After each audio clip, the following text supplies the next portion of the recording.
high stakes on the debate stage tonight, as the presumptive presidential nominees go toe-to-toe to win over undecided voters. I'm very uncomfortable right now with either choice. President Biden and his aides gathered at Camp David for several days of intensive discussion and preparation. From informal conversations about topics, questions, and potential responses to more formal 90-minute mock debates. He's going to talk about the work that he wants to continue to do, that he wants to do to protect Americans' fundamental rights and freedoms, and fundamentally protect our democracy. And he's going to contrast that against his opponent in Donald Trump. Former President Trump, meanwhile, received the help of some of his top contenders for vice president, as well as senators and policy experts, dubbed as informal policy discussions by his campaign, all to sharpen his message on key issues, as well as how to best frame his recent criminal conviction of falsifying business records. Pivot back to the economy, pivot back to immigration, go back to the points that you're winning on consistently in the polls. During the 90-minute debate, microphones will be muted except for the candidate whose turn it is to speak. The absence of a studio audience is also different from previous presidential debates, all as Americans get their first look this year at both candidates going head-to-head. When you put them both on a stage, and even though some people don't like the choice, you're going to have to make a judgment. Which of these two guys is a more plausible commander-in-chief for a 4-year period? Mr. President, can you let him finish, sir? During the first presidential debate of 2020, the question is, Justice, radical left Donald Trump interrupted Joe Biden more than 100 times. Everybody remembers the disastrous first debate where he sort of lost the campaign that night. But the second debate, he was good. He was measured. He had command of the facts. When it comes to tonight's debate, sources familiar with the conversation say Trump's advisors and allies have tried to steer him away from airing his grievances and have instead encouraged him to focus in on kitchen table issues like the economy, crime, and inflation. All areas where Biden will have to defend his record.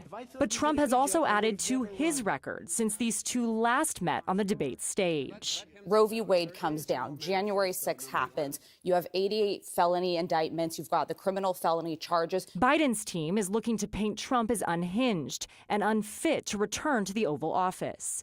They're also hoping the president can highlight the domestic issues that have become centerpieces of his campaign. There's a huge amount of opportunity for Joe Biden on debate night to really drive at Trump's vulnerabilities on abortion, on democracy. The latest CNN poll of polls shows no clear leader right now. Nationwide, the current average stands at 47% supporting Biden and 49% supporting Trump. The debate is taking place inside CNN studios. There will be no studio audience.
States and around the world to our studios in Atlanta. This is the CNN presidential debate. This debate is being produced by CNN and is coming to you live on CNN, CNN International, CNN.com, CNN Max, and CNN Espanol. This is a pivotal moment between President Joe Biden and former President Donald Trump in their rematch for the nation's highest office. Each will make his case to the American people with just over 4 months until Election Day.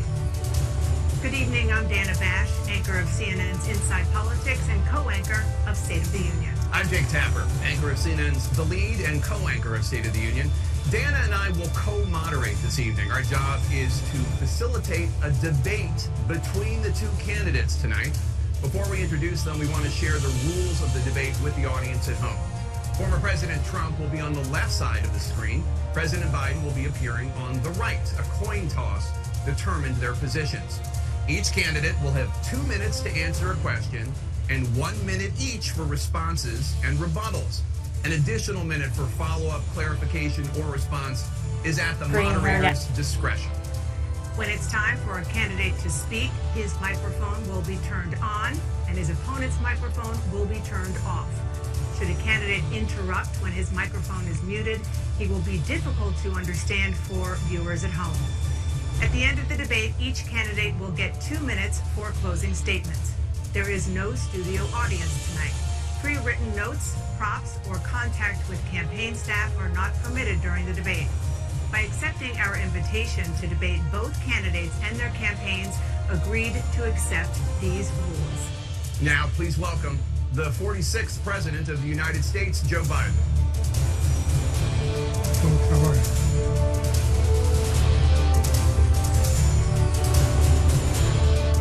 Great to be here. Thank you.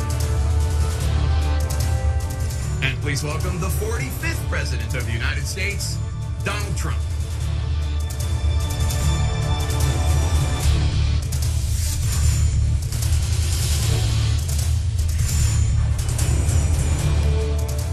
Gentlemen, thanks so much for being here. Let's begin the debate, and let's start with the issue that voters consistently say is their top concern, the economy. President Biden, inflation has slowed, but prices remain high. Since you took office, the price of essentials has increased. For example, a basket of groceries that cost $100 then now costs more than $120. And typical home prices have jumped more than 30%.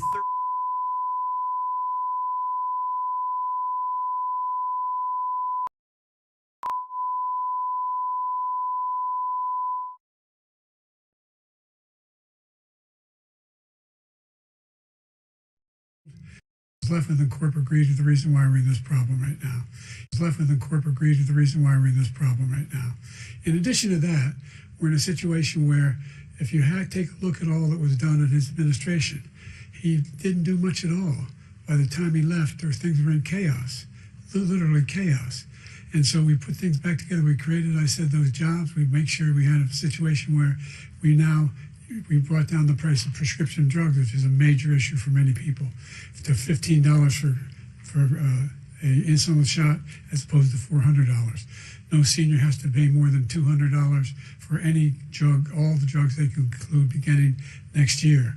And the situation is we're going to make that available to everybody, to all Americans. So we're working to bring down the price around the kitchen table, and that's what we're going to get done. Thank you. President Trump? We had the greatest economy in the history of our country. We have never done so well. Everybody was amazed by it. Other countries were copying us. We got hit with COVID, and when we did, we spent the money necessary so we wouldn't end up in a Great Depression, the likes of which we had in 1929. By the time we finished, so we did a great job. We got a lot of credit for the economy, a lot of credit for the military, and no wars, and so many other things. Everything was rocking good. But the thing we never got the credit for, and we should have, is getting us out of that COVID mess. He created mandates that was a disaster for our country. But other than that, we had given them back a country where the stock market actually was higher than pre-COVID, and nobody thought that was even possible. The only jobs he created are for illegal immigrants and bounce-back jobs, a bounce-back from the COVID. He has not done a good job. He's done a poor job, and inflation's killing our country. It is absolutely killing us. Thank you. President Biden? Well, look, the greatest economy in the world, he's the only one who thinks that, I think. I don't know anybody else who thinks he had the greatest economy in the world. And, you know, the fact of the matter is that we find ourselves in a situation where his economy, he rewarded the wealthy. He had the largest tax cut in American history, $2 trillion. He raised a deficit larger than any president has in any one term. He's the only president other than Herbert Hoover who's lost more jobs than he had when he began, since Herbert Hoover. The idea that he did something that was significant in the military, you know, when he was president, they were still killing people in Afghanistan. He didn't do anything about that. When he was president, we were still finding ourselves in a position where you had a notion that we were this safe country. The truth is, I'm the only president this century that doesn't have any, this decade, that doesn't have any troops dying anywhere in the world like he did.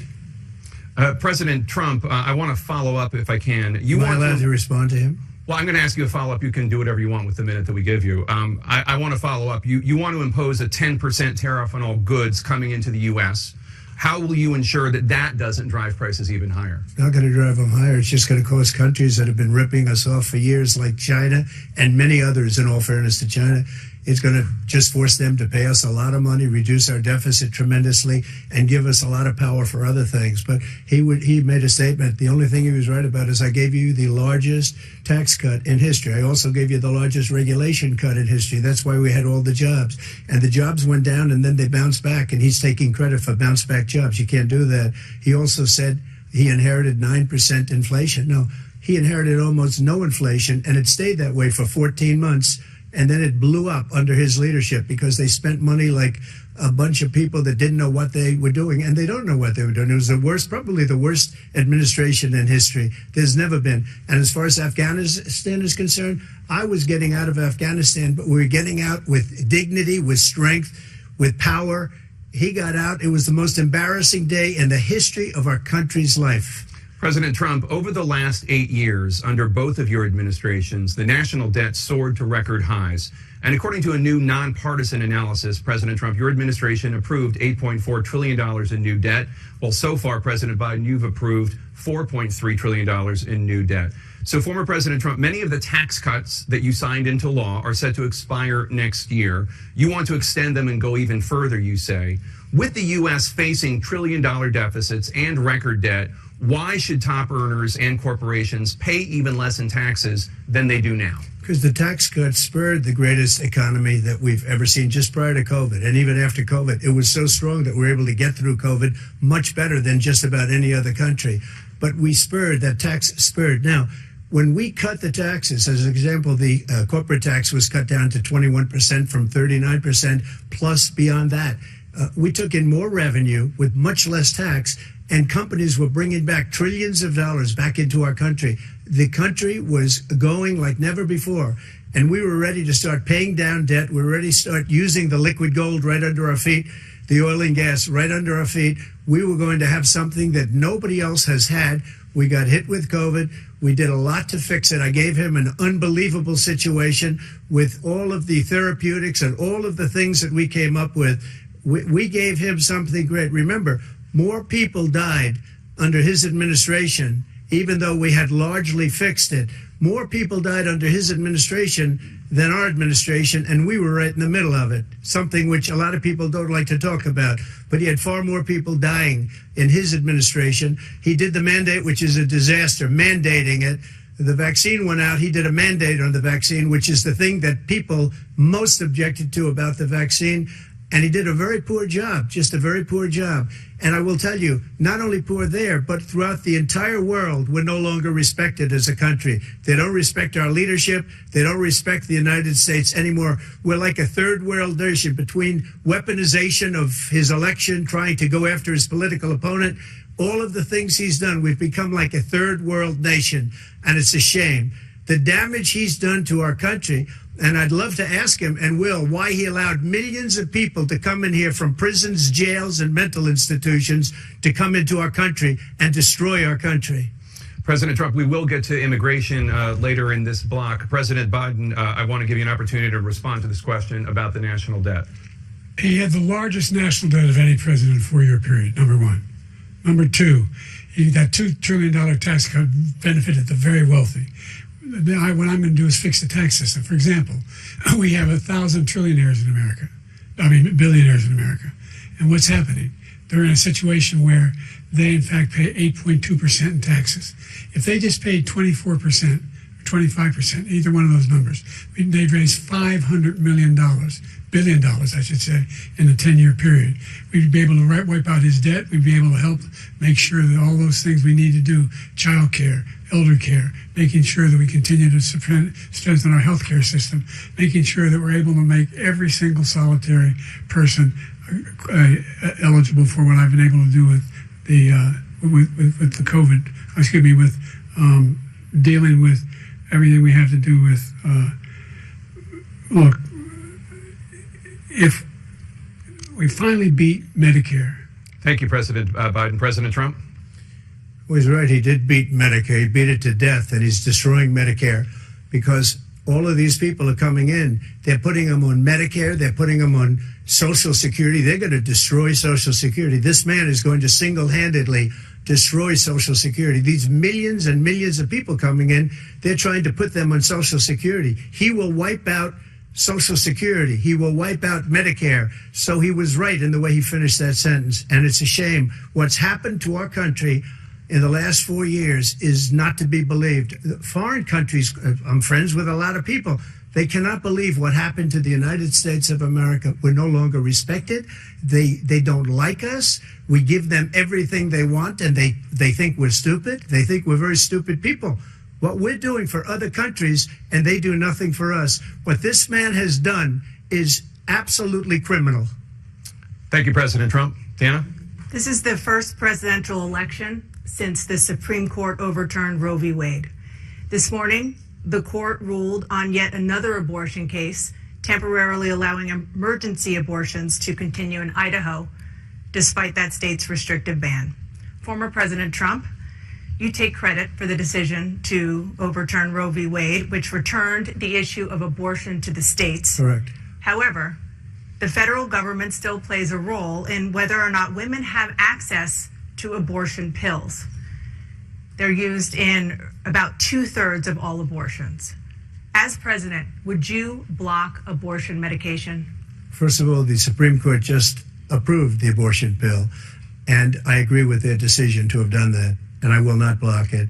And if you look at this whole question that you're asking, complex but not really complex. 51 years ago, you had Roe v. Wade, and everybody wanted to get it back to the states. Everybody, without exception. Democrats, Republicans, liberals, conservatives, everybody wanted it back. Religious leaders.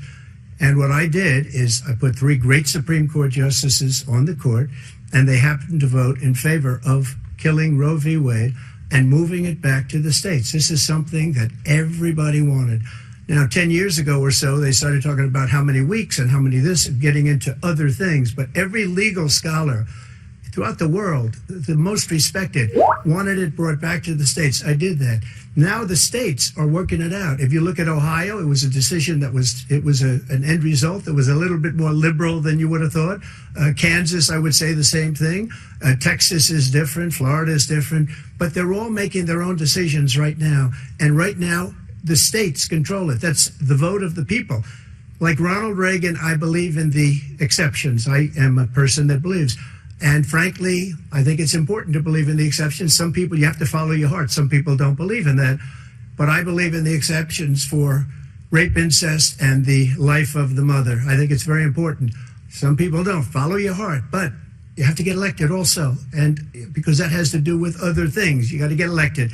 The problem they have is they're radical because they will take the life of a child in the 8th month, the 9th month, and even after birth. After birth, if you look at the former governor of Virginia, he was willing to do this. He said, we'll put the baby aside and we'll determine what we do with the baby, meaning we'll kill the baby. What happened is we brought it back to the states, and the country is now coming together on this issue. It's been a great thing. Thank you. President Biden? It's been a terrible thing, what you've done. The fact is that the vast majority of constitutional scholars supported Roe when it was decided. Supported Roe. And that's this idea that they're all against it is just ridiculous. And this is the guy who says the state should be able to have it. We're in a state where in 6 weeks, you don't even know whether you're pregnant or not, but you cannot see a doctor, and have him decide on what your circumstances are, whether you need help. The idea that states are able to do this is a little like saying we're going to turn civil rights back to the states. Let each state have a different rule. look, there's so many young women who have been, including a young woman who just was murdered, and he went to the funeral.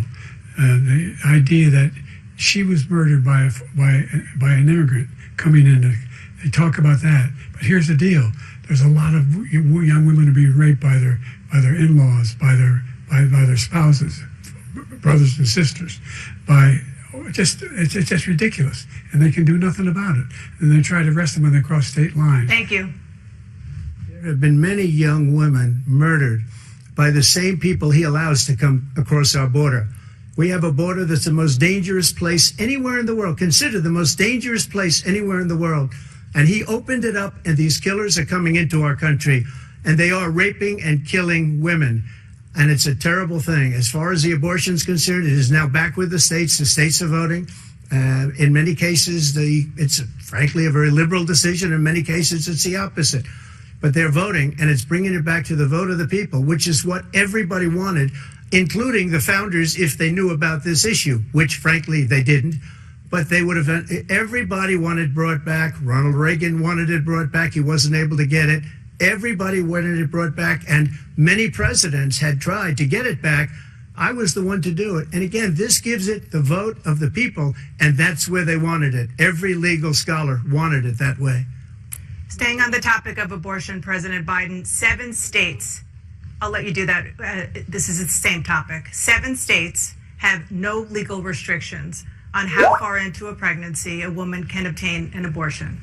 Do you support any legal limits on how late a woman should be able to terminate a pregnancy? I support Roe v. Wade, which had 3 trimesters. The first time is between the woman and the doctor. Second time is between the doctor and an extreme situation. The third time is between the doctor, between the woman and the state. The idea that the politicians, that the founders wanted the politicians to be the ones making decisions about women's health is ridiculous. That's the last. No politician should be making that decision. A doctor should be making those decisions. That's how it should be run. That's what you're going to do. And if I'm elected, I'm going to restore Roe v. Wade. So that means he can take the life of the baby in the 9th month and even after birth, because some states, Democrat run, take it after birth. Again, the former governor of Virginia, put the baby down, then we decide what to do with it. So he's willing to, as we say, rip the baby out of the womb in the 9th month and kill the baby. Nobody wants that to happen, Democrat or Republican. Nobody wants it to happen. That is simply not true. The Roe v. Wade does not provide for that. That's not the circumstance. Only if a woman's life is in danger, she's going to die. That's the only circumstance in which that can happen. But we are not for late-term abortion, period. Period, period. Under Roe v. Wade, you have late-term abortion. You can do whatever you want, depending on the state. You can do whatever you want. We don't think that's a good thing. We think it's a radical thing. We think the Democrats are the radicals, not the Republicans. For 51 years, that was the law. 51 years, constitutional scholarship said it was the right way to go. 51 years, and it was taken away because this guy put very conservative members on the Supreme Court. He takes credit for taking it away. What's he going to do? What's he going to do, in fact, if the MAGA Republicans, he gets elected, and the MAGA Republicans control the Congress, and they pass a universal ban on abortion, period, across the board at 6 weeks or 7 or 8 or 10 weeks, something very, very conservative. Is he going to sign that bill? I'll veto it. He'll sign it. Thank you. Let's turn now to the issue of immigration and border security. President Biden, a record number of migrants have illegally crossed the southern border on your watch. Overwhelming border states and overburdening cities such as New York and Chicago, and in some cases causing real safety and security concerns. Given that, why should voters trust you to solve this crisis? Because we worked very hard to get a bipartisan agreement that not only changed all of that, it made sure that we are in a situation where you had no circumstance where they could come across the border with the number of border police there are now. We significantly increased the number of asylum officers, significantly. By the way, the Border Patrol endorsed my position. In addition to that, we found ourselves in a situation where when he was president, he was separating babies from their mothers, putting them in cages, making sure the families were separated. That's not the right way to go. What I've done since I've changed the law, what's happened? I've changed it in a way that now you're in a situation where there are 40% fewer people coming across the border illegally. That's better than when he left office. and I'm going to continue to move until we get the total ban on the total initiative relative to what we can do with more Border Patrol and more asylum officers. President Trump? I really don't know what he said at the end of that sentence. I don't think he knows what he said either. Look, we had the safest border in the history of our country. The border, all he had to do was leave it. All he had to do was leave it. He decided to open up our border, open up our country to people that are from prisons, people that are from mental institutions, insane asylum, terrorists. We have the largest number of terrorists coming into our country right now, all terrorists, all over the world, not just in South America, all over the world. They come from the Middle East, everywhere. All over the world, they're pouring in. And this guy just left it open. And he didn't need legislation because I didn't have legislation. I said, close the border. We had the safest border in history. In that final couple of months of my presidency, we had, according to Border Patrol, who is great, and by the way, who endorsed me for president, but I won't say that, but they endorsed me for president. Brandon, just speak to him. But look, we had the safest border in history. Now we have the worst border in history. There's never been anything like it. And people are dying all over the place, including the people that are coming up in caravans. Thank you, President Trump. President Biden? The only terrorist who's done anything across the border is one who came along and killed three, under his administration, killed an al-Qaeda person come in his administration, killed three American soldiers. That's the only terrorist that's there. I'm not saying that no terrorist ever got through, but the idea they're emptying their prisons, we're welcoming these people, it's simply not true. There's no data to support what he said. Once again, he's exaggerating, he's lying. President Trump, staying on the topic of immigration, you've said that you're going to carry out, quote, the largest domestic deportation operation in American history, unquote. Does that mean that you will deport every undocumented immigrant in America, including those who have jobs, including those whose spouses are citizens, and including those who have lived here for decades? And if so, how will you do it? Just 1 second. He said we killed three people. The people we killed are al-Baghdadi and Soleimani, the two greatest terrorists, biggest terrorists anywhere in the world. And it had a huge impact on everything, not just border, on everything. He's the one that killed people with a bad border, including hundreds of thousands of people dying and also killing our citizens when they come in. We are living right now in a rat's nest. They're killing our people in New York, in California, in every state in the union because we don't have borders anymore. Every state is now a border. And because of his ridiculous, insane, and very stupid policies, people are coming in and they're killing our citizens at a level that we've never seen. We call it migrant crime. I call it Biden migrant crime. They're killing our citizens at a level that we've never seen before. And you're reading it like these three incredible young girls over the last few days. One of them, I just spoke to the mother, and they just had the funeral for this girl, 12 years old. This is horrible what's taken place. What's taken place in our country, we're literally an uncivilized country now. He doesn't want it to be. He just doesn't know. He opened the borders. Nobody's ever seen anything like. And we have to get a lot of these people out, and we have to get them out fast because they're going to destroy our country. Just take a look at where they're living. They're living in luxury hotels in New York City and other places. Our veterans are on the street. They're dying because he doesn't care about our veterans. He doesn't care. He doesn't like the military at all. And he doesn't care about our veterans. Nobody been worse. I had the highest approval rating for veterans taking care of the VA. He has the worst. He's gotten rid of all the things that I approved. Choice that I got through Congress, all of the different things I approved, they abandoned. We had by far the highest, and now it's down in less than half because he's done all these great things that we did. And I think he did it just because I approved it, which is crazy. But he has killed so many people at our border by allowing all of these people to come in. And it's a very sad day in America. President Biden, you have the mic. Every single thing he said is a lie. Every single one. For example, veterans are a hell of a lot better off since I passed the PACT Act. 1 million of them now have insurance, and their families have it.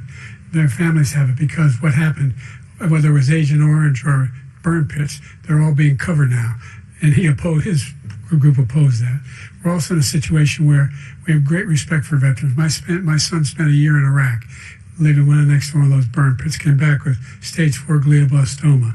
I was recently in France for D-Day, and I spoke all about those heroes that died.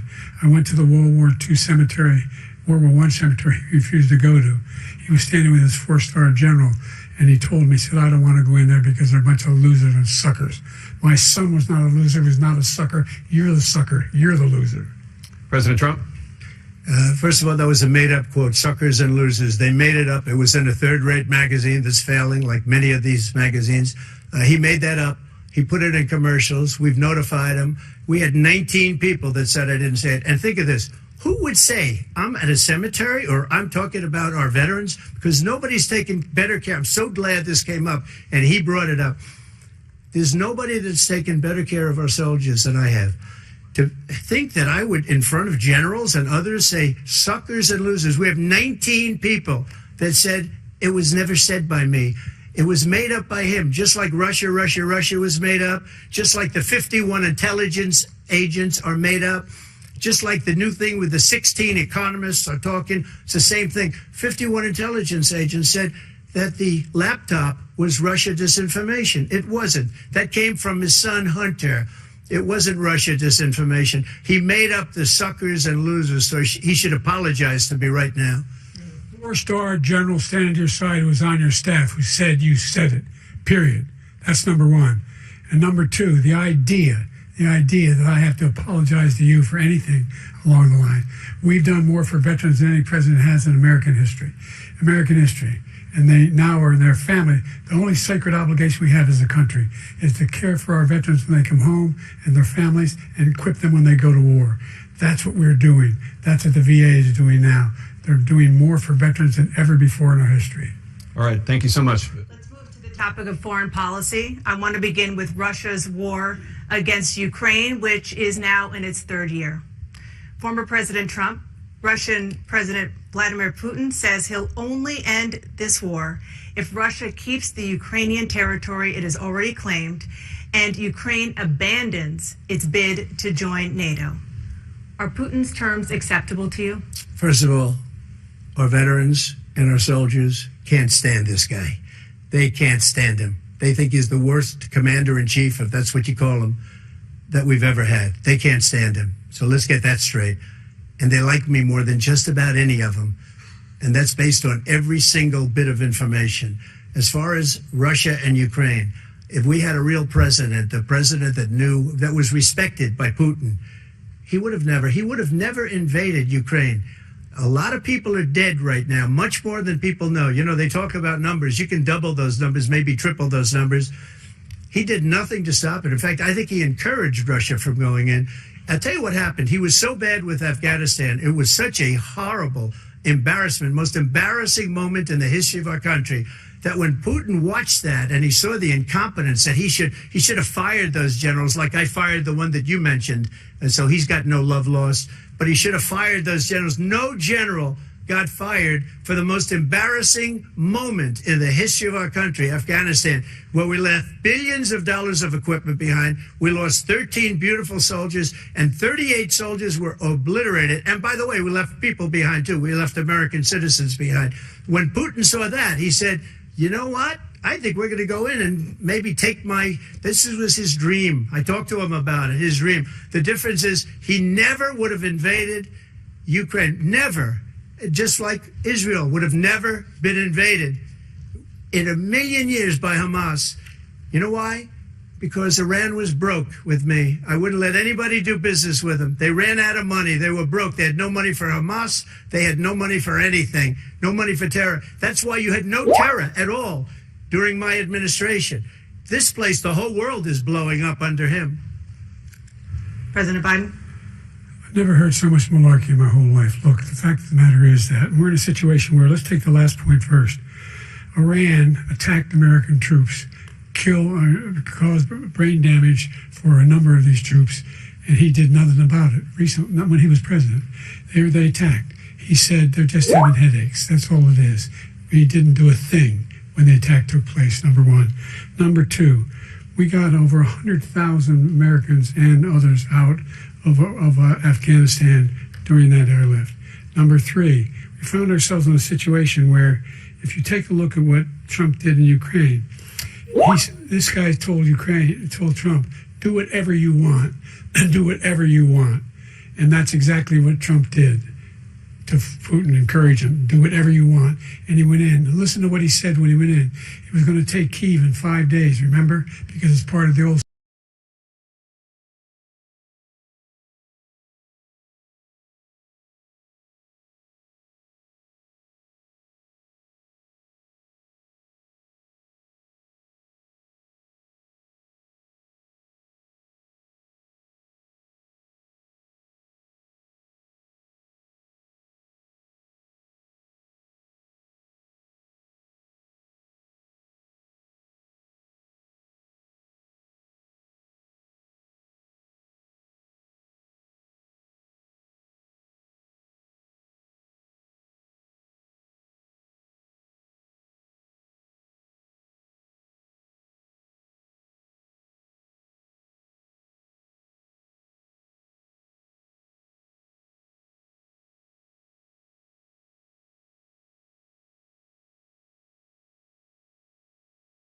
In addition to that, we're in a situation where if you take a look at all that was done in his administration, that's the only terrorist that's there. I'm not saying that no terrorist ever got through, but the idea in their prisons, we're welcoming these people. That's simply not true. There's no data to support what he said. Once again, he's exaggerating. He's lying. President Trump, staying on the topic of immigration, you've said that you're going to carry out, quote, the largest domestic deportation operation in American history, unquote. Does that mean that you will deport every undocumented immigrant in America, including those who have jobs, including those who are citizens, and including those who have lived here for decades? And if so, how will you do it? Just 1 second. He said we killed 3 people. The people we killed are al-Baghdadi and Soleimani, the 2 greatest terrorists, biggest terrorists anywhere in the world, and it had a huge impact on everything, not just border, on everything. He's the one that killed people with the bad water, including hundreds of thousands of people dying, and also killing our citizens when they come in. We are living right now in a rat's nest. They're killing our people in New York, in California, in every state in the union, because we don't have borders anymore. Every state is now a border. And because of his ridiculous, insane, and very stupid policies, people are coming in and they're killing our citizens at a level that we've never seen. We call it migrant crime. I call it Biden migrant crime. They're killing our citizens at a level that we've never seen before. And you're reading it like these 3 incredible young girls over the last few days. One of them, I just spoke to the mother, and they just had the funeral for this girl, 12 years old. This is horrible what's taken place, what's in place in our country. We're literally an uncivilized country now. He doesn't want to be. He just doesn't know. He opened the borders. Nobody's ever seen anything like. And we have to get a lot of these people out, and we have to get them out fast because they're going to destroy our country. Just take a look at where they're living. They're living in luxury hotels in New York City and other places. Our veterans are on the street there because he doesn't care about our veterans. He doesn't care. He doesn't like the military at all, and he doesn't care about our veterans. Nobody been worse. I had the highest approval rating for veterans taking care of the VA. He has the worst. He's gotten rid of all the things that I approved, choice that I got through Congress, all of the different things I approved, they abandoned. We had by far the highest, and now it's down in less than half because he's done all these great things that we did. And I think he did it just because I approved it, which is crazy. But he has killed so many people at our border by allowing all of these people to come in. And it's a very sad day in America. President Biden, you have the mic. Every single thing he said is a lie. Every single one. For example, veterans are passed the PACT Act. 1 million of them now have insurance, and their families have it. Their families have it because what happened, whether it was Agent Orange or burn pits, they're all being covered now. And his group opposed that. We're also in a situation where we have great respect for. My son spent a year in Iraq, living right next to one of those burn pits. Came back with stage 4 glioblastoma. I was recently in France for D-Day, and spoke all about those heroes that died. I went to the World War II cemetery, World War I cemetery he refused to go to. He was standing with his 4-star general. And he told me, he said, I don't want to go in there because they're a bunch of little suckers. My son was not a loser, was not a sucker. You're the sucker. You're the loser. President Trump? First of all, that was a made-up quote, suckers and losers. They made it up. It was in a third-rate magazine that's failing, like many of these magazines. He made that up. He put it in commercials. We've notified him. We had 19 people that said I didn't say it. And think of this. Who would say I'm at a cemetery or talking about our veterans? Because nobody's taken better care. I'm so glad this came up, and he brought it up. There's nobody that's taken better care of our soldiers than I have. To think that I would, in front of generals and others, say suckers and losers. We have 19 people that said it was never said by me. It was made up by him, just like Russia was made up, just like the 51 agents are made up, just like the new thing with the 16 economists are talking. It's the same thing. 51 intelligence agents said that the laptop was Russia disinformation. It wasn't. That came from his son, Hunter. It wasn't Russia disinformation. He made up the suckers and losers, so he should apologize to me right now.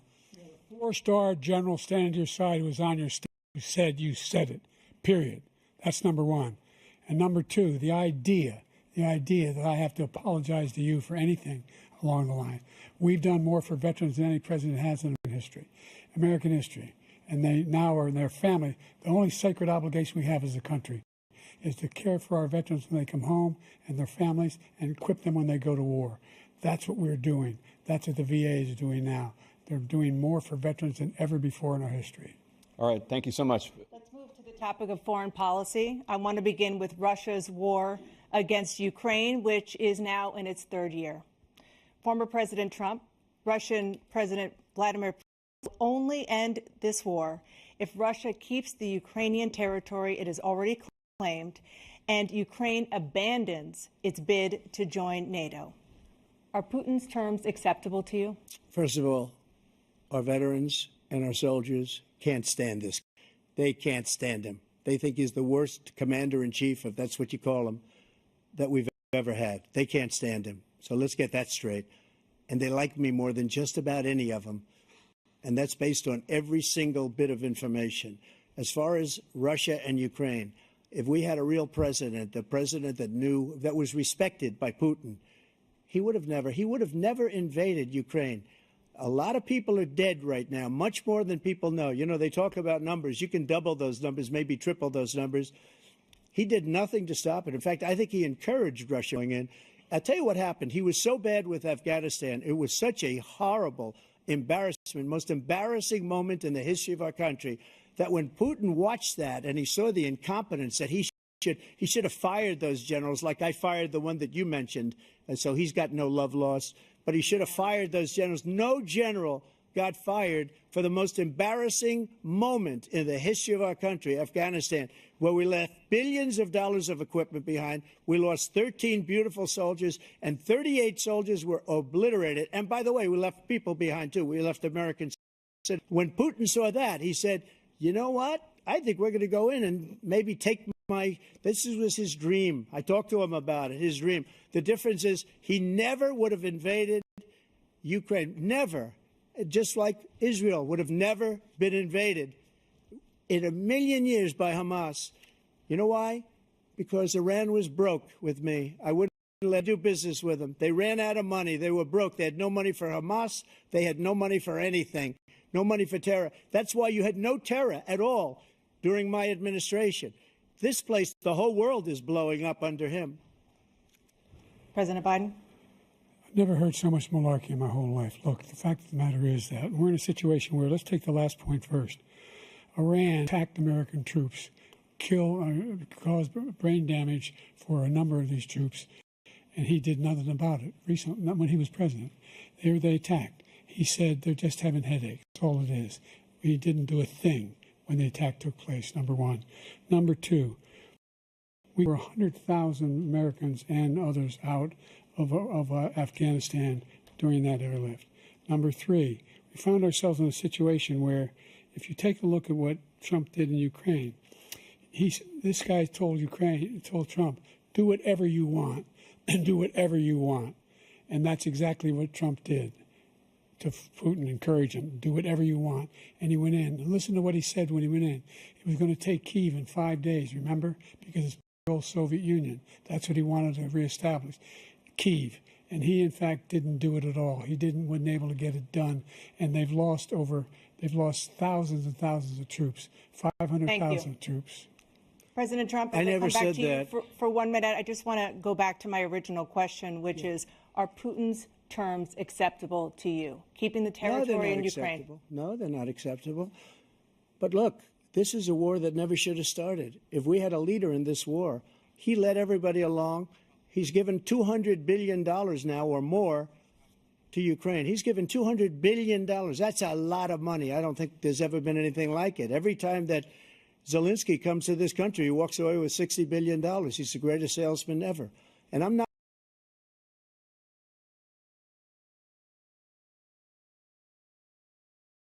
only war be spending. It should have never happened. I will have that war settled between Putin and Zelensky as president-elect before I take office on January 20th. I'll have that war settled. People being killed so needlessly, so stupidly, and I will get it settled, and I'll get it settled fast before I take office. President Biden, you have a minute. Putin is a war criminal. He's killed thousands and thousands of people. And he has made one thing clear. He wants to reestablish what was part of the Soviet Empire. Not just a piece. He wants all of Ukraine. That's what he wants. And then you think he'll stop there? Do you think he'll stop when if he takes Ukraine? What do you think happens to Poland? What do you think of Belarus? What do you think happens to those NATO countries? And so if you want a war, you ought to find out what he's going to do, because if in fact he does what he says and walks away, and by the way, all that money we give you, weapons we make here in the United States, we give them the weapons, not the money at this point. And our NATO allies have produced as much funding for Ukraine as we have. That's why we're strong. Thank you. Moving on to the Middle East. In October, Hamas attacked Israel, killing more than 1,000 people and taking hundreds of hostages. Among those held to still be alive are 5 Americans. Israel's response has killed thousands of Palestinians and created a humanitarian crisis in Gaza. President Biden, you've put forward a proposal to resolve this conflict, but so far Hamas has not released the remaining hostages, and Israel is continuing its military offensive in Gaza. So what additional leverage will you use to get Hamas and Israel to end the war? You have 2 minutes. Number one, everyone from the United Nations Security Council straight through to the G7 to the Israelis and Netanyahu himself have endorsed the plan I put forward, which has 3 stages to it. The first stage is trade the hostages for a ceasefire. Second phase is a ceasefire with additional conditions. The third phase, the end of the war. The only one who wants the war to continue is Hamas, number one. They're the only ones standing out. We're still pushing hard to get them to accept. In the meantime, in Israel, we're finding that the only thing I've denied Israel was 2,000-pound bombs. They don't work very well in populated areas. They kill a lot of innocent people. We're providing Israel with all the weapons they need and when they need them. And by the way, I'm the guy organized the world against Iran when they had blown intercontinental ballistic missile attack on Israel. No one was hurt. No one Israeli was accidentally killed, and it just stopped. We saved Israel. We are the biggest producer of support for Israel of anyone in the world. And so there are 2 different things. Hamas cannot be allowed to be continued. We continue to send our experts and our intelligence people as to how they can get Hamas like we did bin Laden. You don't have to do it. And by the way, they've been greatly weakened, Hamas, greatly weakened, and they should be. They should be eliminated. Got to be careful for using certain weapons among population centers. Just going back to Ukraine for 1 second. We have an ocean separating us. The European nations together have spent $100 billion, or maybe more than that, less than us. Why doesn't he call them and say, you got to put up your money like I did with NATO? I got them to put up hundreds of billions of dollars. The Secretary General of NATO said Trump did the most incredible job I've ever seen. They wouldn't have any. They were going out of business. We were spending almost 100% of the money was paid by us. He didn't do that.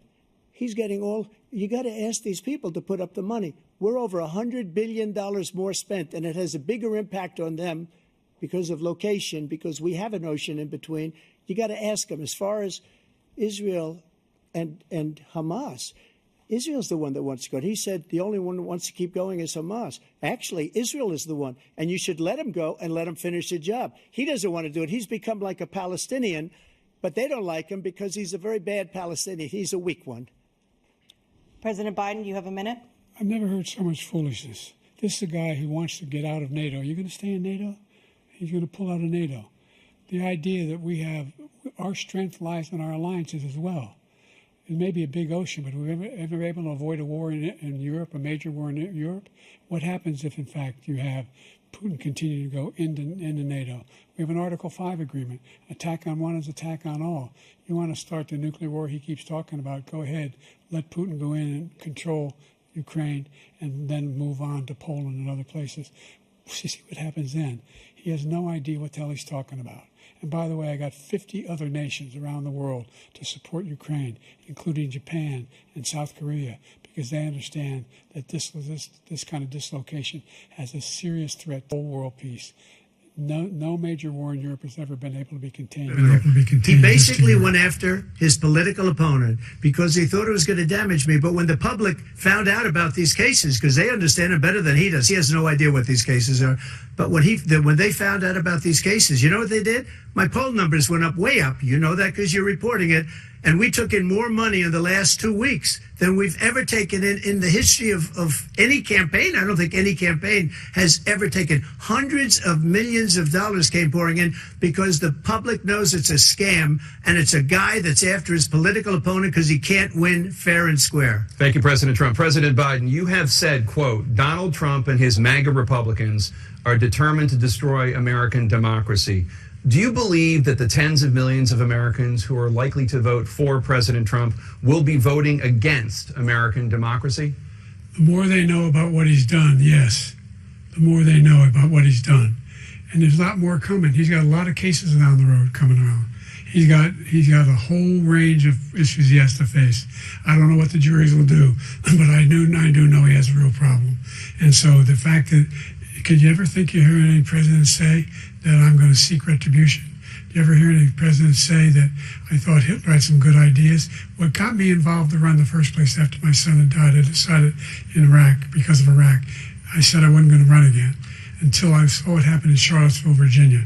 People coming out of the woods carrying swastikas on torches, and singing the same anti-Semitic bile they sang when back in Germany. And the young woman got killed. I spoke to the mother, and they asked him. They said, "What do you think of those people? The ones who got killed, the one who tried to stop it, and the ones," he said, "I think they're fine people on both sides." What American president would ever say? Nazis coming out of fields, carrying torches, singing the same anti-Semitic bile, carrying swastikas, were fine people. And this is the guy who says Hitler's done some good things. I'd like to know what they are. The good things Hitler's done, that's what he said. This guy has no sense of American democracy. President Trump. Jake, both of you know that story has been totally wiped out because when you see the sentence, it said 100% exoneration on that. So he just keeps it going. He says he ran because of Charlottesville. He didn't run because of Charlottesville. He ran because it was his last chance. He's not equipped to be president. You know it, and I know it. It's ridiculous. We have a debate. We're trying to justify his presidency. His presidency, he's without question the worst president, the worst presidency in the history of our country. We shouldn't be having a debate about it. There's nothing to debate. He made up the Charlottesville story, and you'll see it's debunked all over the place. Every reasonable anchor has debunked it. And just the other day, it came out where it was fully debunked. It's a nonsense story. He knows that, and he didn't run because of Charlottesville. He used that as an excuse to run. President Biden. And debunked. It happened. All you have to do is listen to what was said at the time. And the idea that somehow that's the only reason I ran. I ran because I was worried a guy like this guy could get elected. If he thought they were good people coming out of that forest, carrying those woods, carrying those torches, then he didn't deserve to be president. Didn't deserve to be president at all. And the idea that he's talking about all this being fabricated, we saw with our own eyes. We saw what happened on January 6th. We saw the people breaking through the windows. We saw people occupying his own vice president. Look, there's a reason why 40 of his 44 top cabinet officers refused to endorse him this time. His vice president hasn't endorsed him this time. So why? Why? They know him well. They serve with him. Why are they not endorsing him? Thank you, President Biden. We're going to be right back with more from the CNN presidential debate.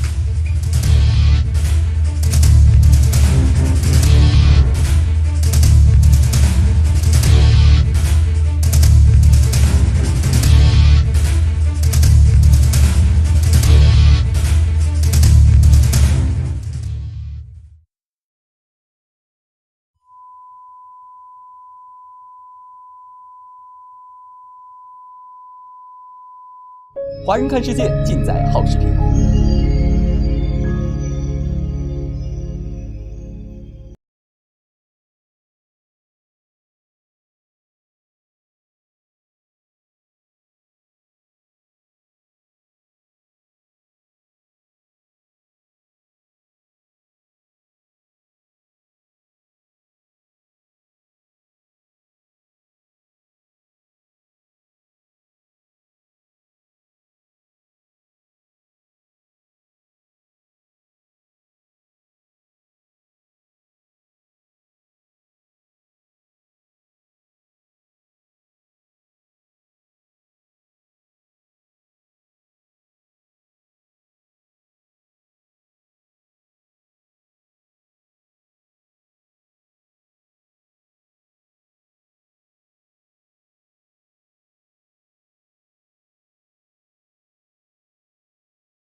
He's blaming inflation, and he's right, it's been very bad.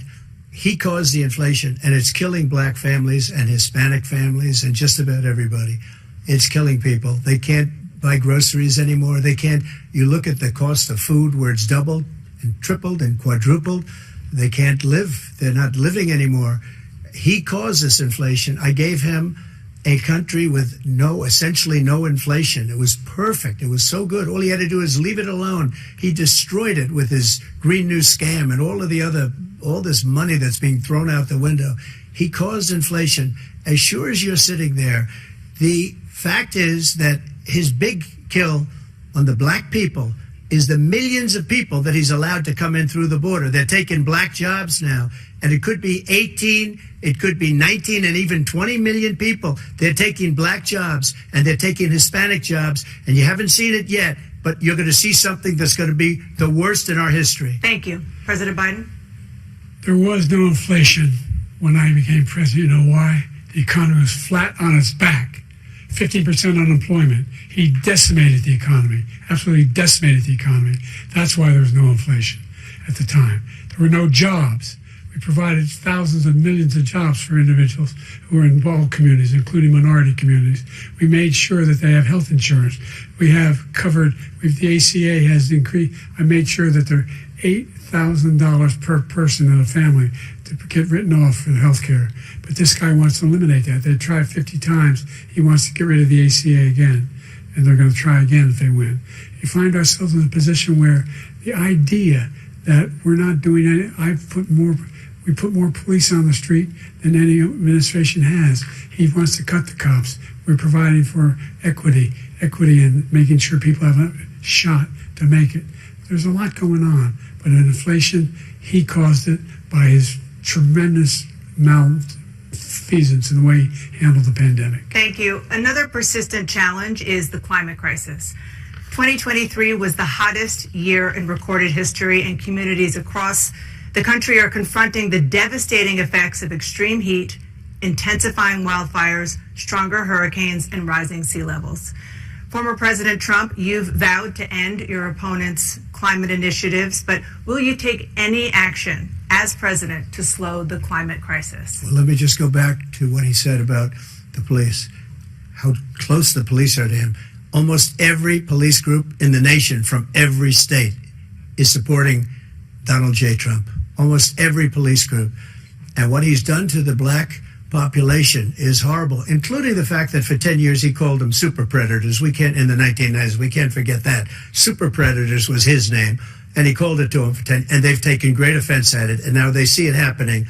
But when they see what I did for criminal justice reform and for the historically black colleges and universities, where I funded them and got them all funded, and the opportunity zones with Tim, as you know, Tim Scott was incredible. He did a great job, great senator from South Carolina.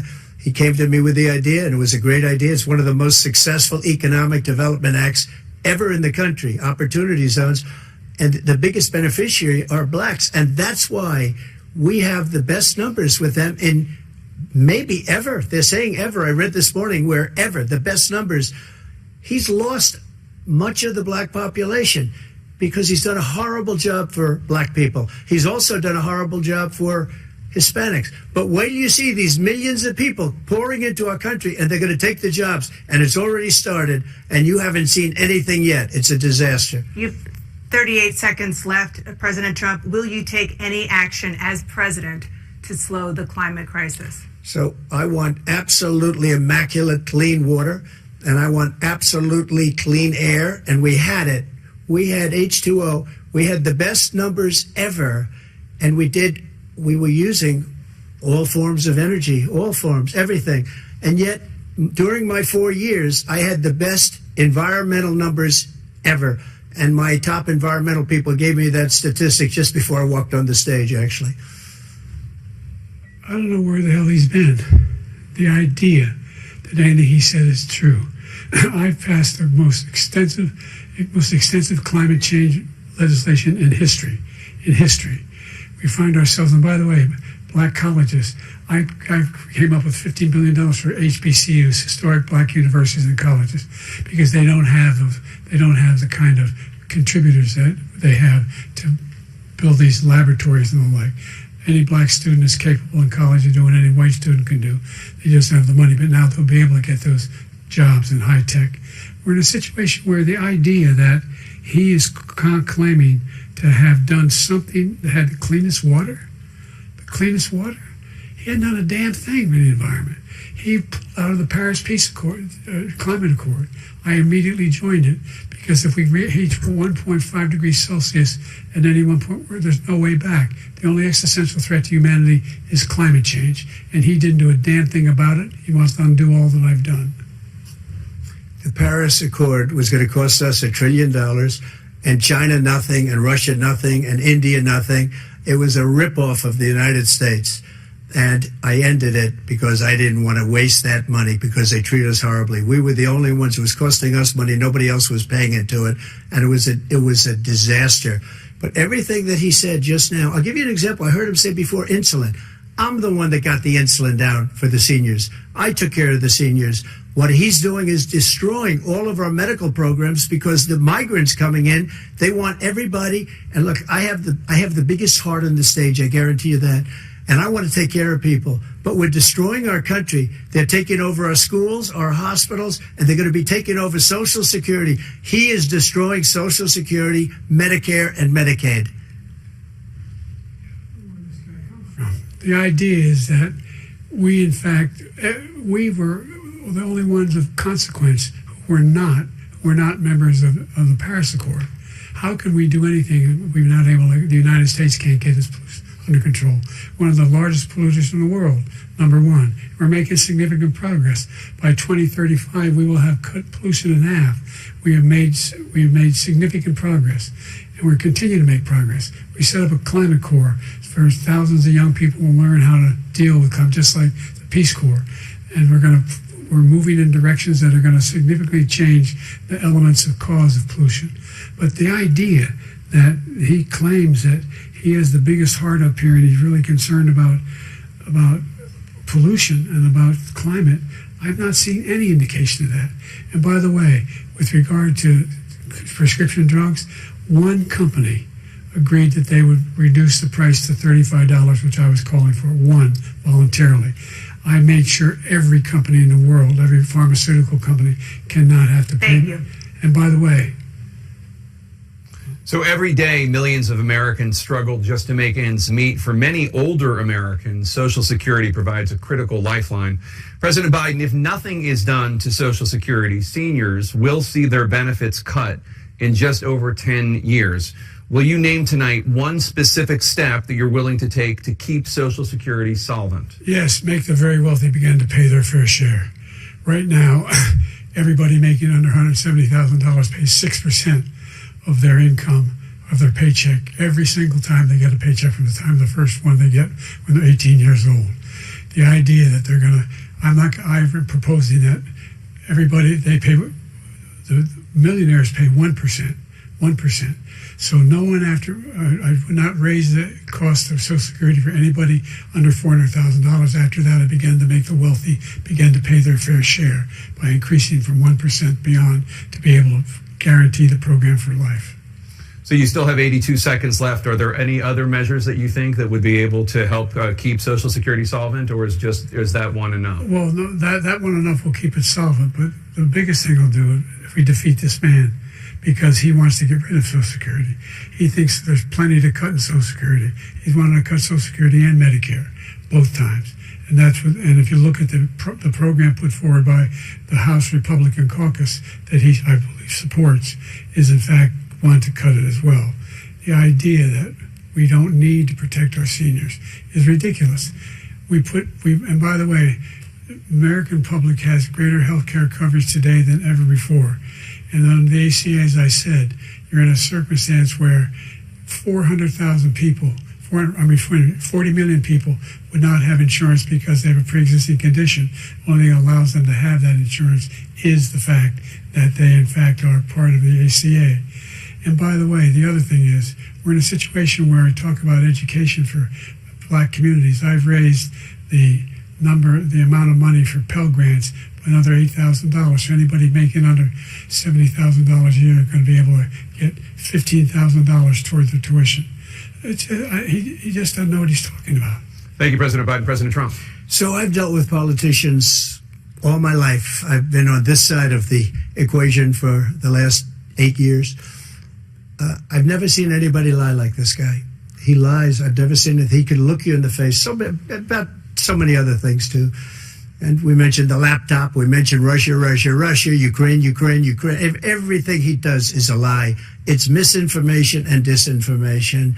The losers and suckers story that he made up is a total lie on the military. It's a disgrace.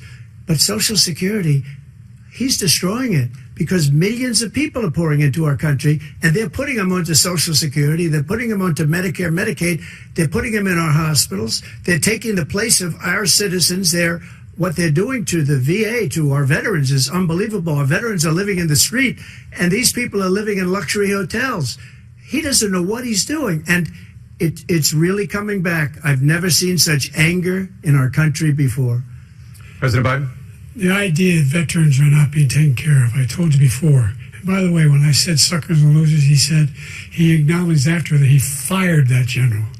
That general got fired because he's the one that acknowledged that that's what he said. He was the one standing with Trump when he said it, number one. Number two, the idea that we're going to be in a situation where all these millions and millions, the way he talks about it, illegal aliens are coming into the country and taking away our jobs. There's a reason why we have the fastest growing economy in the world, the reason why we have the most successful economy in the world. We're doing better than any other nation in the world. And by the way, those 15 Nobel laureates he talked about being phony, those 15 Nobel laureates, economists, they all said that if Trump is reelected, we're likely to have a recession and inflation is going to increasingly go up. And by the way, worst president in history, 159 presidential scholars voted him the worst president in the history of the United States of America.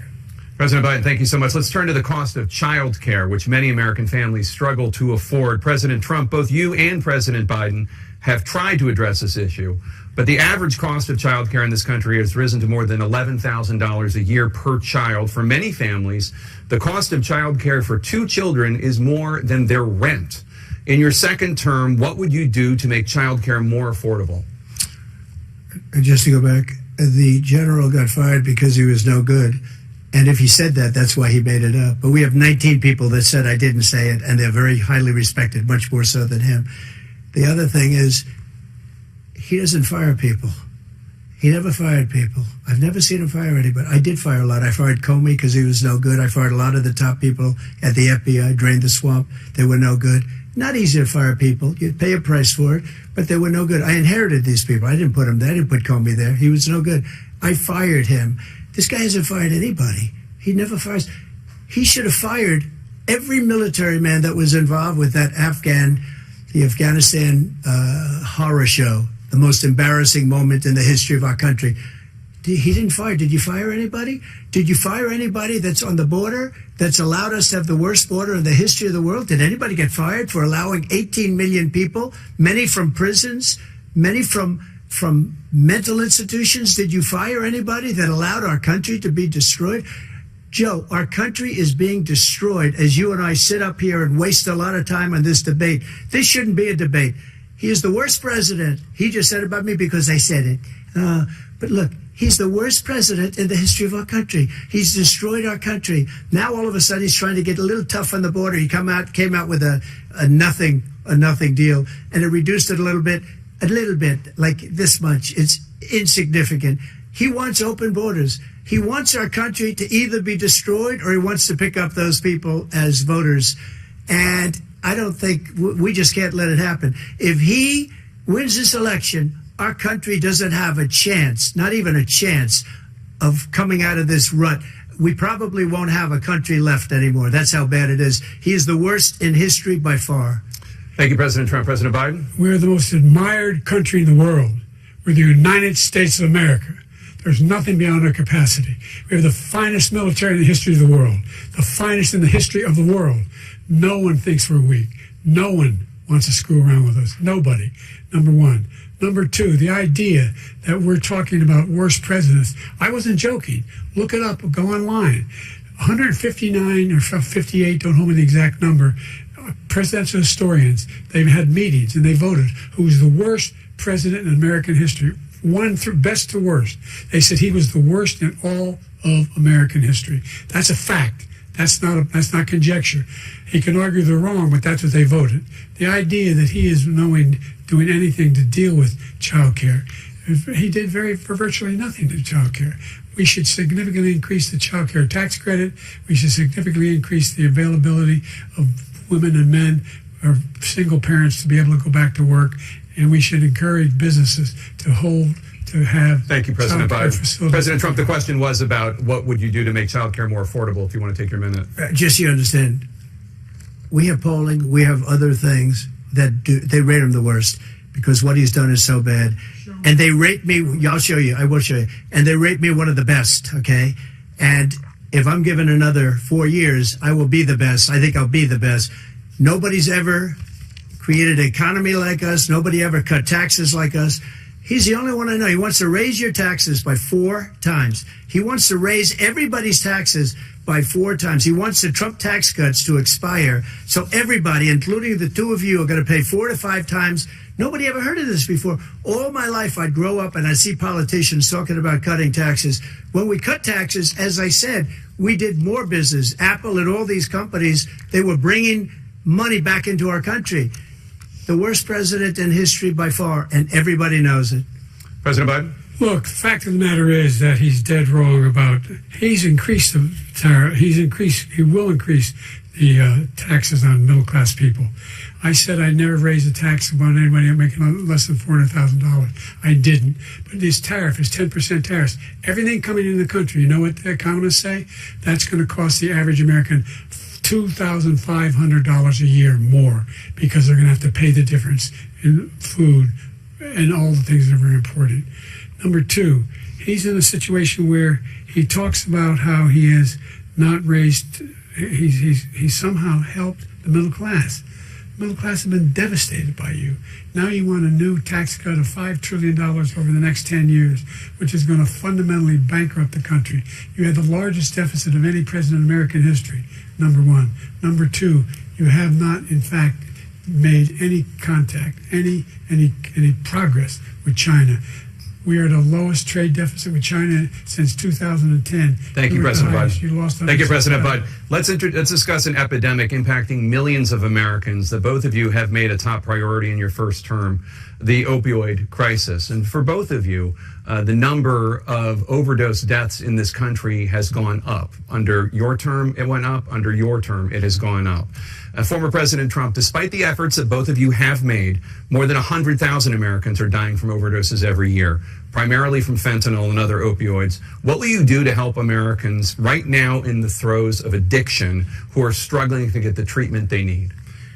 To finish up, we now have the largest deficit in the history of our country under this guy. We have the largest deficit with China. He gets paid by China. He's a Manchurian candidate. He gets money from China. So I think he's afraid to deal with them or something. But do you notice he never took out my tariffs because we bring in so much money with the tariffs that I imposed on China. He never took them away. He can't because it's too much money. It's tremendous. And we saved our steel industries and there was more to come, but he hasn't done that. But he hasn't cut the tariffs because he can't, because it's too much money. But he's got the largest deficit in the history of our country, and he's got the worst situation with China. China's going to own us if you keep allowing them to do what they're doing to us as a country. They are killing us as a country, Joe, and you can't let that happen. You're destroying our country. So, President Trump, you have 67 seconds left. The question was, what are you going to do to help Americans in the throes of addiction right now who are struggling to get the treatment they need? Jake, we were doing very well at addiction until the COVID came along. We had the 2.5, almost 3 years of like nobody's ever had before, any country, in every way. And then we had to get tough. And it was the drugs pouring across the border it started to increase. We got great equipment. We bought the certain dog that's the most incredible thing that you've ever seen, the way they can spot it. We did a lot, and we were getting very low numbers, very, very low numbers. Then he came along. The numbers, have you seen the numbers now? It's not only the 18 million people that I believe is even low, because the gotaways, they don't even talk about gotaways, but the numbers of the amount of drugs and human trafficking in women coming across our border, the worst thing I've ever seen, at numbers that nobody's ever seen under him because the border's so bad. But the number of drugs coming across our border now is the largest we've ever had by far. President Trump, thank you. President Biden? Fentanyl and the byproducts of fentanyl went down for a while. And I wanted to make sure we use the machinery that can detect fentanyl, these big machines that roll over everything that comes across the border. And it costs a lot of money. That was part of this deal we put together, this bipartisan deal. More fentanyl machines, more be able to detect drugs, more numbers of agents, more numbers of all the people at the border. And when we had that deal done, he called his Republican colleagues, said, "Don't do it. It's going to hurt me politically." No, he never argued it's not a good bill. It's a really good bill. We need those machines. We need those machines. And we're coming down very hard in every country in Asia in terms of precursors for fentanyl. And Mexico is working with us to make sure they don't have the technology to be able to put it together. That's what we have to do. We need those machines. Thank you, President Biden. President Trump, and again, the question is about Americans in the throes of addiction right now, struggling to get the treatment they need. Well, this does pertain to it. He ended Remain in Mexico. He ended catch and release. I made it catch and release in Mexico, not catch and release here.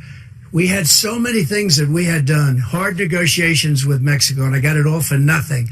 It's just like when you have a hostage. We always pay $6 billion for a hostage. Every time we say a hostage. Now we have a hostage, a Wall Street Journal reporter, I think a good guy, and he's over there because Putin is laughing at this guy, probably asking for billions of dollars for the reporter. I will have him out very quickly as soon as I take office. Before I take office, I said by literally as soon as I win the election, I will have that reporter out. He should have had him out a long time ago, but Putin's probably asking for billions and billions of dollars because this guy pays it every time. We had 2 cases where we paid $6 billion for 5 people. I got 58 people out, and I paid essentially nothing. Thank you, President Trump. Dana? Let's turn to concerns that voters have about each of you. President Biden, you would be 86 at the end of your second term. How do you address concerns about your capability to handle the toughest job in the world well into your 80s? Well, first of all, I spent half my career being criticized being the youngest person in politics. I was the second youngest person ever elected to the United States Senate, and now I'm the oldest. This guy's 3 years younger and a lot less competent.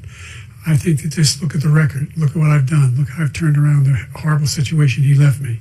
As I said, 15 million new jobs, 800,000 manufacturing jobs, more investment in America, over billions of dollars in private investment in enterprises that we are growing. By the way, we brought an awful lot of people. The whole idea of computer chips, we used to have 40% of the market. We invented those chips, and we lost it because he was sending people to find the cheapest jobs overseas and to bring home a product. So I went to South Korea. I convinced Samsung to invest billions of dollars here in the United States. And guess what? Those fabs, they call them, to build these chips, those fabs pay over $100,000. You don't need a college degree for them. And there's billions, about $40 billion already being invested and being built right now in the United States, creating significant jobs for Americans from all over the world. President Biden, you have 40 seconds left. Would you like to add anything? Yeah, I would. The idea that somehow we are this failing country. I never heard a president talk like this before. We're the envy of the world. Name me a single major country president who wouldn't trade places with the United States of America for all our problems and all our opportunities. We're the most progressive country in the world in getting things done. We're the strongest country in the world. We're a country in the world who keeps our word, and everybody trusts us. All of our allies and those who he coddles up to, from Kim Jong-un, who he sends love letters to, and Putin, etc. They don't want to screw around with us. Thank you. Former President Trump, to follow up, you would be 82 at the end of your second term. What do you say to voters who have concerns about your capabilities to serve Well, I took 2 tests, cognitive tests. I aced them, both of them, as you know. We made it public. He took none. I'd like to see him take one, just one, a real easy one. Like go through the first 5 questions. He couldn't do it. But I took 2 cognitive tests. I took physical exams every year. And, you know, we knock on wood wherever we may have wood, that I'm in very good health. I just won 2 club championships, not even senior, 2 regular club championships. To do that, you have to be quite smart, and you have to be able to hit the ball a long way, and I do it. He doesn't do it. He can't hit a ball 50 yards. He challenged me to a golf match. He can't hit a ball 50 yards. I think I'm in very good shape. I feel that I'm as in good a shape as I was 25, 30 years ago. Actually, I'm probably a little bit lighter, but I'm in as good a shape as I was years ago. I feel very good. I feel the same. But I was willing to take a cognitive test, and you know what? If I didn't do well, I aced them. Dr. Ronnie Jackson, who's a great guy when he was White House doctor. And then I took another one, a similar one. And one of them said they'd never seen anybody ace him. Thank you. President Biden? You can see he is 6'5" and only 223 pounds, or 235 pounds. Well, you said 6'4", 200. Well, anyway, that's it. Anyway, just take a look at what he says he is, and take a look at what he is. Look, I'd be happy to have a driving contest with him.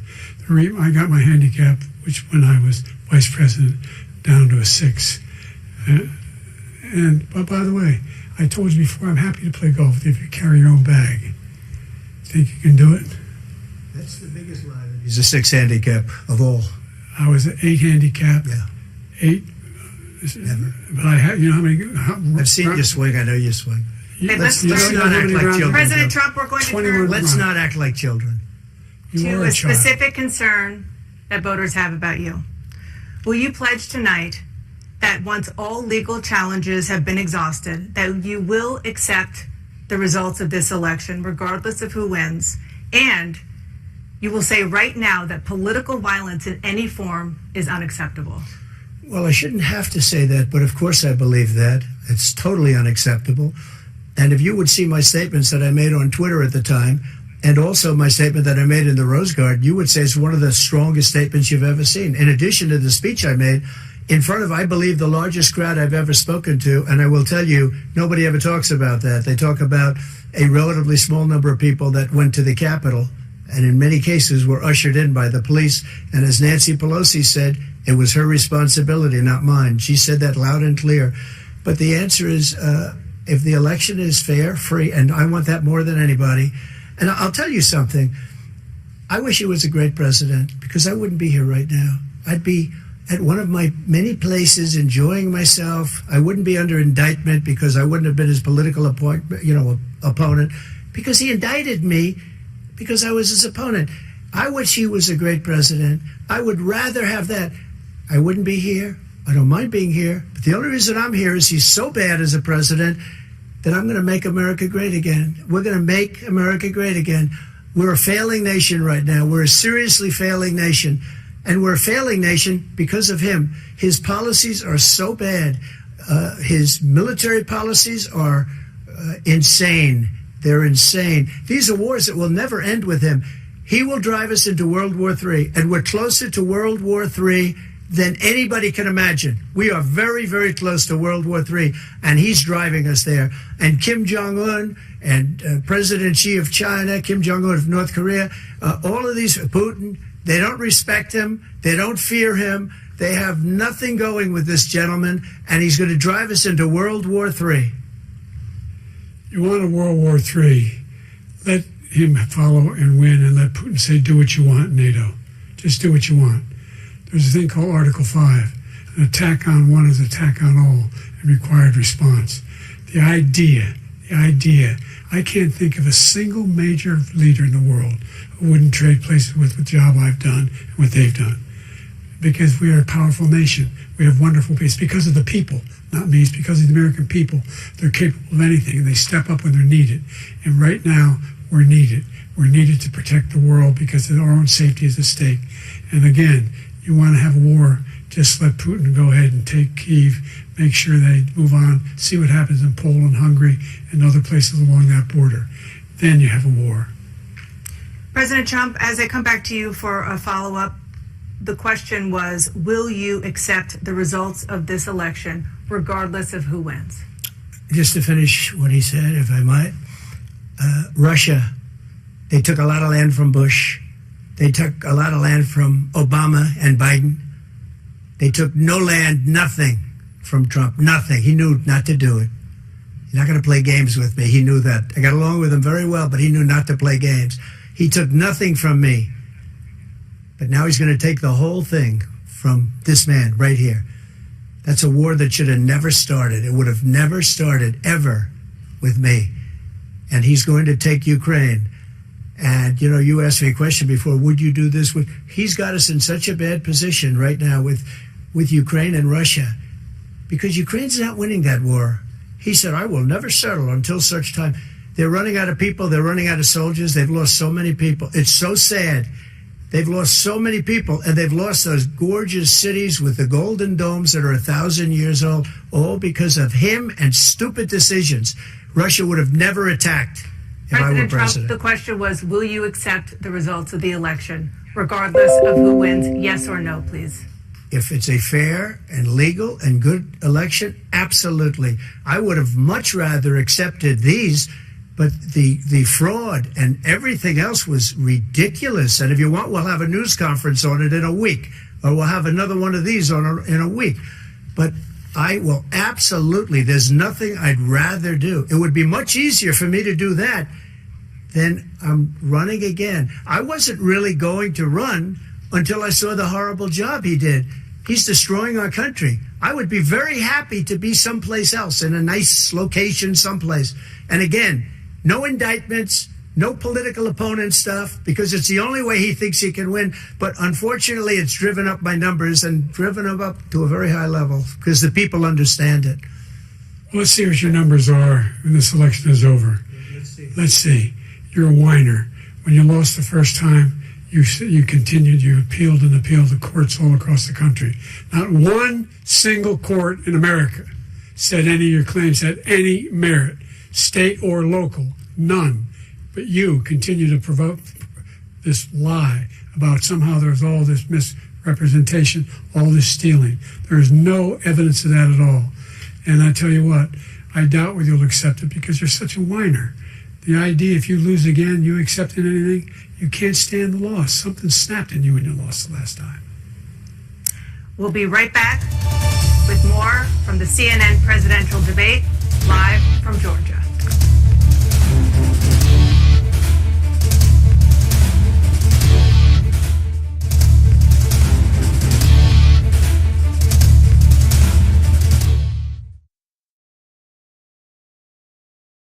And we took in more money in the last 2 weeks than we've ever taken in the history.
time for the candidates to deliver their closing statements as predetermined by a coin toss. We're going to begin with you, President Biden. You have 2 minutes. We've made significant progress from the debacle that was left by President Trump in his last term. We find ourselves in a situation where, number one, we have to make sure that we have a fair tax system. I ask anyone out there in the audience, or anyone out watching this debate, do you think the tax system is fair? The fact is that I said nobody even making under $400,000 had a single penny increase in their taxes, and will not. And if I'm reelected, that'll be the case again. But this guy has increased your taxes because of the deficit. Number one, he's increased inflation because of the debacle he left after the way he handled the pandemic. And he finds himself in a position where he now wants to tax you more by putting a 10% tariff on everything that comes into the United States of America. What I did, when, for example, he wants to get rid of the ability of Medicare for us to be able to negotiate drug prices with the big pharma companies. Well, guess what? We got it down to $35 for insulin instead of $400. No more than $2,000 for every senior, no matter how much prescription they need. You know what that did? That reduced the federal debt by $160 billion over 10 years because the government doesn't have to pay the exorbitant prices. I'm going to make that available to every senior all along where it's happening now, and everybody in America. He wants to get rid of that. I'm going to make sure that we have child care. We're going to significantly increase the credits people have for child care. I'm going to make sure we do something about what we're doing on lead pipes and all the things that are causing health problems for people across the country.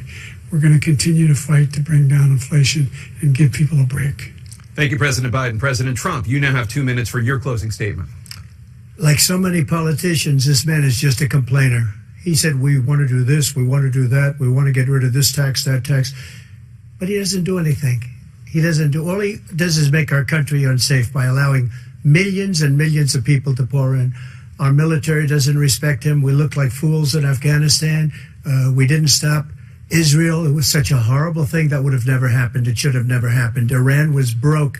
Anybody that did business with Iran, including China, they couldn't do business with the United States. They all passed. Iran was broke. They had no money for Hamas or Hezbollah, for terror, no money whatsoever. Again, Ukraine should have never happened. He talks about all this stuff, but he didn't do it. For 3.5 years, we're living in hell.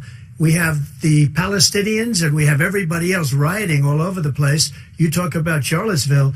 This is 100 times Charlottesville, 1,000 times. The whole country is exploding because of you, because they don't respect you, and they have to respect their president, and they don't respect you throughout the world. What we did was incredible. We rebuilt the military. We got the largest tax cut in history, the largest regulation cut in history. The reason he's got jobs is because I cut the regulations that gave jobs, but he's putting a lot of those regulations back on. All of the things that we've done, nobody's never seen anything like, even from a medical standpoint, right to try, where we can try space-age materials instead of going to Asia or going to Europe and trying to get, when you're terminally ill, now you can go and you can get something. You sign a document. They've been trying to get it for 42 years. But you know what we did for the military was incredible. Choice for our soldiers, where our soldiers, instead of waiting for 3 months to see a doctor, can go out and get themselves fixed up and readied up and take care of themselves, and they're living. And that's why I had the highest approval rating in the history of the VA. So all of these things, we're in a failing nation, but it's not going to be failing anymore. We're going to make it great again. Thank you, former President Trump, President Biden. Stay with us because we have full analysis of this debate. Anderson Cooper and Aaron Burnett starts now on CNN.